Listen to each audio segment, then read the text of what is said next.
Good afternoon, students. Today we shall revise chapter number 4 of political science, that is working of institutions. Yesterday we have discussed about different type of political institution and their function as well as their past in brief. Now we shall revise Mandal Commission. What is the meaning of Mandal Commission? The Mandal Commission is a commission related to government. The government of India had appointed the second backward class commission in 1979, and it was headed by a person B.P. Mandal, and hence it was popularly known as what? Mandal Commission. I am repeating it once again. The government of India had appointed the second backward classes commission in 1979, and it was headed by a person B.P. Mandal, and hence it was popularly known as what? Mandal Commission. And it was asked to determine what? It was asked to determine the criteria to identify socially and backward, educationally backward classes in India. Means the work of Mandal Commission was what? To identify the socially and educationally backward classes in India. And this commission gave a report when? After 1 year. In 1979, this commission was appointed and report gave by the Mandal Commission in 1980 and made many recommendations in this commission. And one of them I am going to discuss here, that 27% of the government job to be reserved for socially and economically backward classes. This was all about meaning of Mandal Commission and aim of Mandal Commission. Once again I am repeating Mandal Commission. The government of India had appointed the second backward classes commission in 1979, and it was headed by whom? B.P. Mandal, and hence it was popularly known as or called what? Mandal Commission. Now what was the work of Mandal Commission? It was asked to determine the criteria to identify the socially and educationally backward classes in India, and this commission started work in 1979, and this commission gave report in 1980 and many recommendations done by Mandal Commission. And one of the recommendation I am telling you that 27% of the government job to be reserved for socially and educationally backward classes. I think this topic is now clear to you. Now, next topic is one most important political institution, and the name of that politically important institution is Parliament. Parliament, you know, is situated where? In Delhi. Parliament. Parliament comprises President, Lok Sabha and Rajya Sabha. Clear? In all democracies, an assembly is elected representative exercises supreme political authority on the behalf of the people. Means on the behalf of the people, this particular institution is working. At national level, it is Parliament, and at state level, it is Legislative Assembly. I am repeating once again. On national level, it is what? Parliament. And on state level, this is known as Legislative Assembly. In our previous video, we were discussing about that Parliament is consist of President, Lok Sabha and Rajya Sabha. And on national level, this Parliament is known as Parliament, and on state level, it is known as what? Legislative Assembly. And it is needed as to form laws as a final authority to make laws in the country. It means Parliament is recognized as what? Final authority for making law. Second is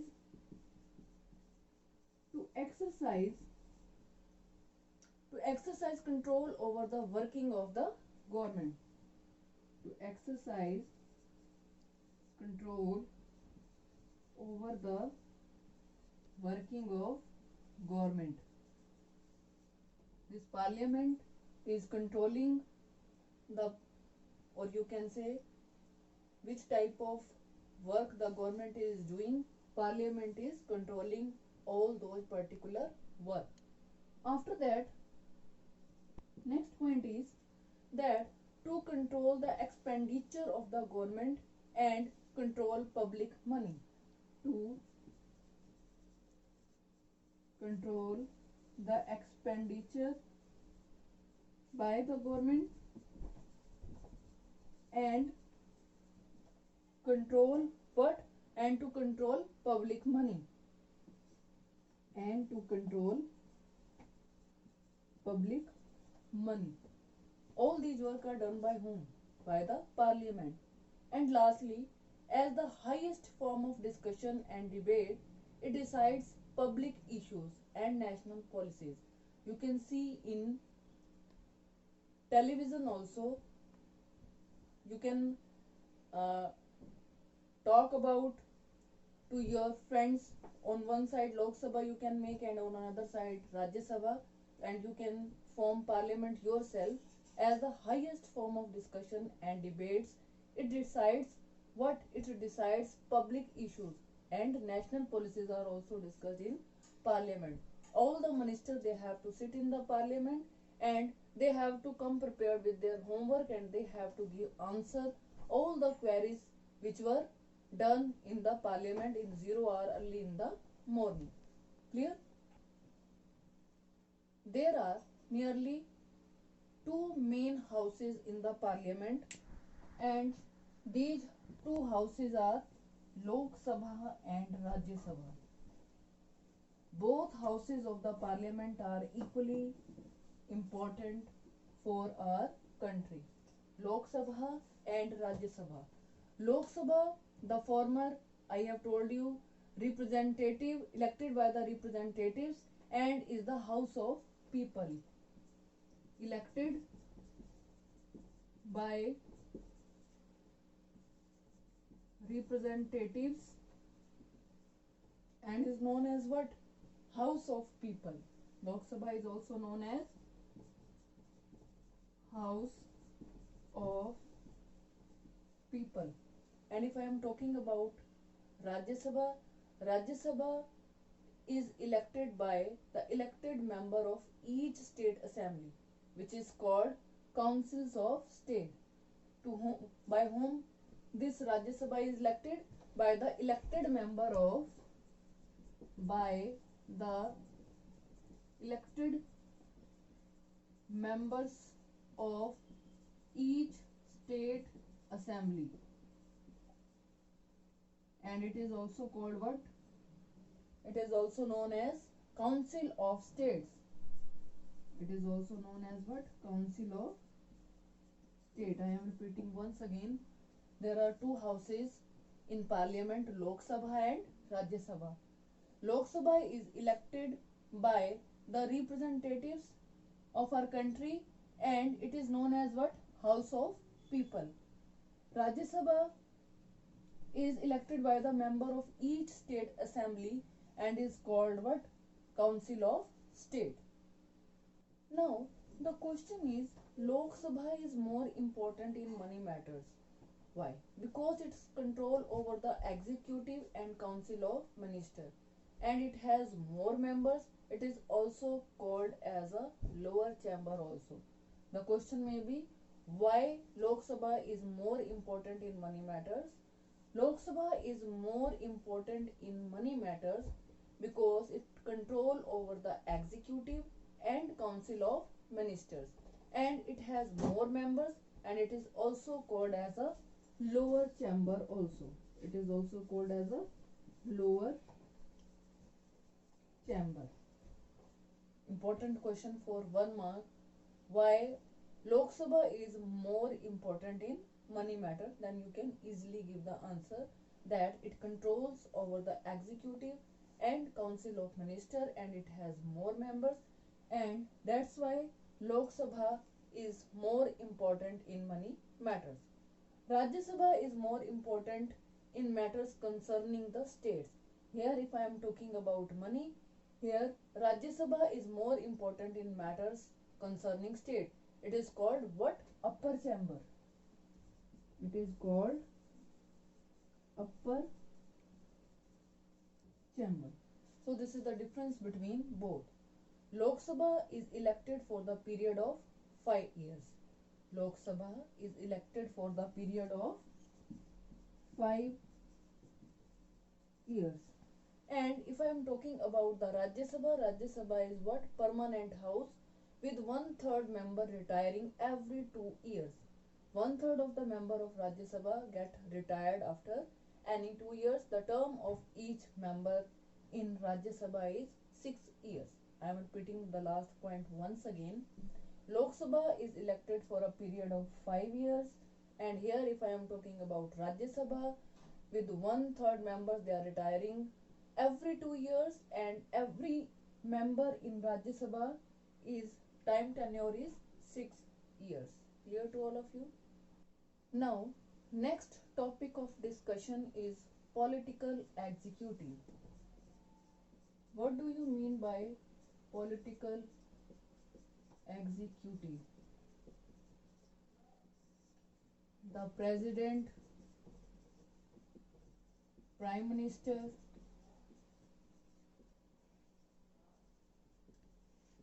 Council of Ministers,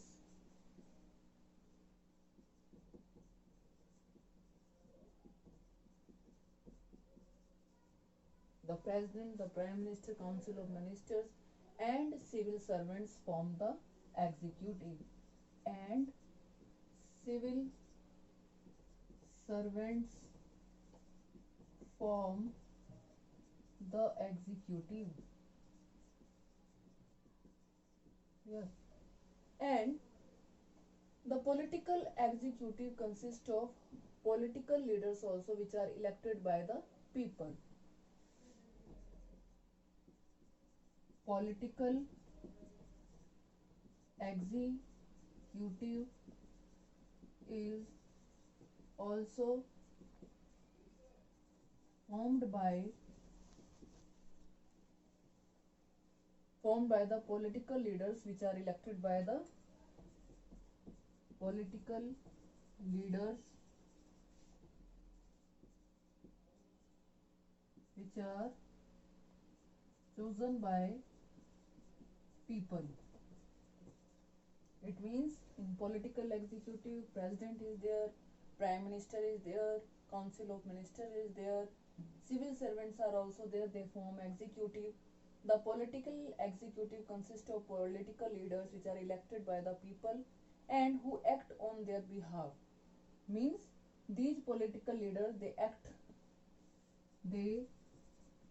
on the behalf of public. This public is choosing the political leaders, and these political leaders they are working on the behalf of the public, and they are also responsible to the public who elected them. They also responsible to the public who elect them, and they take all the decision and understand overall picture. The scenario is very much clear to the political leaders because they are doing work in the public and they know the problem of the public, and they take all the decisions and understand overall picture. When we talk about the government, we usually mean the executive. Whenever we talk about the government, what we are talking about? Executive. Government means executive. After that, the second category is called permanent executive, consisting of civil servant. They help the political executive in carrying out the day-to-day work. They are experts but do not take the final decision. In my previous video I have told you about civil servant, that civil servants are the person, those who are doing work till their retirement. There may be change in the government may be from any party, from BJP, from Aam Aadmi or from Congress, but civil servants remain the same. And this second category is called the permanent executive, which consisting of what? Civil servant. They help the political executive in carrying the day-to-day work because they are well educated people. Minister, no doubt they are not so well educated, they may be 10th or 12th pass or maybe educated, but civil servant they are definitely educated and they are the experts of each and everything, but they do not take the final decision. Final decision is being taken by the government. Clear to all of you? Now, in this political institution, now we are talking about the Prime Minister of our country. Prime Minister.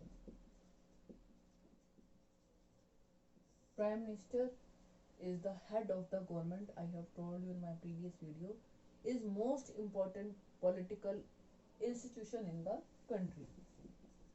Prime Minister is the most important political institution of the country. He is the head of the government. He is the head of the government. He is the head of the government, and president is the head of what? President is the head of the country.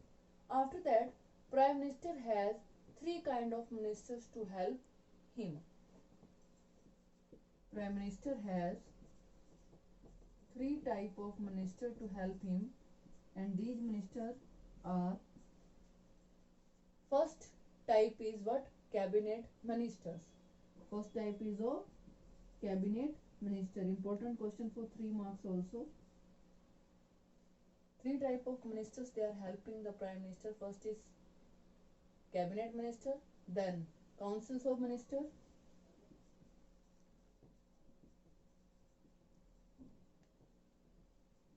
and then minister of state.